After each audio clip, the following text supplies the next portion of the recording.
नाज़रीन, कराची के मंगो पीर वाले इलाके में पुलिस हथाण जड़तू मुकाबले में शहीद थी वियल दुबई का आयल नौजवान हाशिम मक्सी के वारसन IG सिंध ऐं ॿियनि वसवारनि खां मुतालबो कयो आहे त मामले की जांच कराए इंसाफ़ कयो वञे।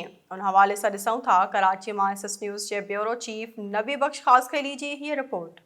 जी नाज़रीन, रात देर से जो मंगो पीर पुलिस पारा एक जाली मुकाबलो करे नौजवान 30 वरन के मोहम्मद हाशिम के शहीद किया है। इन वक्त अस उते उनके तॾे ॿाहिरियां मौजूद आहियूं। अचो तो पाण उनके घर वारनि से ॻाल्हि ॿोल करने की कोशिश कयूं तो वाक़ियो कीअं पेश आयो। मोहम्मद हाशिम ॿुधाए पियो तो दुबई का 2 महीना पहिरीं हिते कराची में आयल हुआ। इन शादी है 1 महीनो पहिरियां थी हुई। उनकी ज़बानी तो छा था चओ? छोकरो बेगुनाह इन्हनि मारियो आहे, न को ॾोह वारो न कसूर वारो न कोई अहिड़ो क़िस्म जो माण्हू घुमण लाइ आयो हुयो। 2 महीना अॻु में आयो आहे, शादी उनजी थी आहे, वियो आहे नूरानी ज़ियारत करे मोटियो आहे। मां को वरी मुश्किल सां इजाज़त वठी, हालांकि मां इजाज़त न पई ॾियसि, उन खां बावजूद ही वियो आहे। उतो मोटियो आहे। मोटण खां पोइ हिनखे जेको आहे फायर करे हिनखे शहीद कयो अथनि। जेको ॿियो साथी हो हुनजो उहो ज़ख़्मी थी हिते घर पहुतो आहे, जेको जंहिं असांखे इतला ॾिनो। थाणे ते जॾहिं असां पहुता आहियूं त SHO साहिब सां ॻाल्हि ॿोल असांजी थी आहे, SP सां बि ॻाल्हि ॿोल थी, SSP सां बि। त हुननि जो चवणु इहो आहे त असां जेको आहे हिननि माण्हुनि खे न आहे मारियो, असां न असांजी मोबाइल आहे न असांजा अहलकार इन में शामिल आहिनि।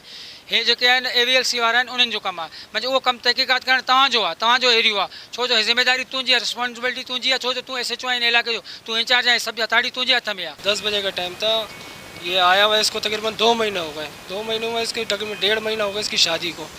ये रात को कल गए थे घूमने, मतलब मैं जाऊंगा नूरानी से होके आऊँगा, फिर मेरा कोई पता नहीं है, फिर मैं चले जाऊंगा। 29 तारीख की इसकी टिकट थी। रात को ये वाक़या हो गया, हमारे को तो पता भी नहीं चला कि हमारे साथ ये होने वाला है। टैंकर मैंकर आ रहे होते हैं, हम लोग जैसी वो जंप बना हुआ है, जंप के पास जैसी इन लोगों ने हाथ दिए, हम लोगों ने जैसी रोकी है गाड़ी, भाई इन लोगों ने हमारे को पीछे से गोली मारी है। डब करके गोली लगी है तो हम लोग में वो गिर गया नीचे, मैं डर गया।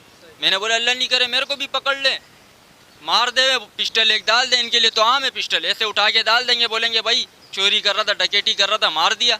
हाँ, इनका और काम क्या है? किसी गरीब को पकड़ लेंगे, उससे ले लेंगे, खा लेंगे। मैं डर गया, मैं भागा, फिर उधर से फिर मैं भागा। मैंने बोला चलो इसको लगिए, अल्लाह खैर करेगा, ये लोग इसको उधर हॉस्पिटल लेके जाएंगे। मैं फिर डर के मारे सीधा घर पे आया। मेरे को लगी हुई थी पीछे कमर पे गोली, मैं सीधा घर पे आया। मैंने बोला कि भाई ऐसा ऐसा वाक़या हो गया। शहीद हाशिम के वारसन जो ॻाल्हियूं ॿुधी उनजो इहो चवणु आहे त बेगुनाह जेको आहे सो पुलिस नौजवान खे शहीद कयो आहे। जॾहिं त राति देर ताणी जेको आहे सो असांखे लाश बि जेको आहे सो शहीद जो न पियो ॾिनो वञे ऐं उन खां पोइ मजबूरन जेको आहे सो असां एहतजाज कयो, जंहिंखां पोइ पुलिस जेको आहे सो असांखे नौजवान जो लाश ॾिनो आहे। हिननि जो इहो चवणु आहे त उहे पुलिस एहलकार जेके आहिनि उहे ॿुधाए पिया वञनि त AV सेल जेका पुलिस आहे उन जा एहलकार आहिनि। जॾहिं त पुलिस जेको आहे सो उन्हनि ख़िलाफ़ु जेको आहे सो नामालूम माण्हुनि ख़िलाफ़ु जेको आहे सो FIR बि दर्ज कई आहे।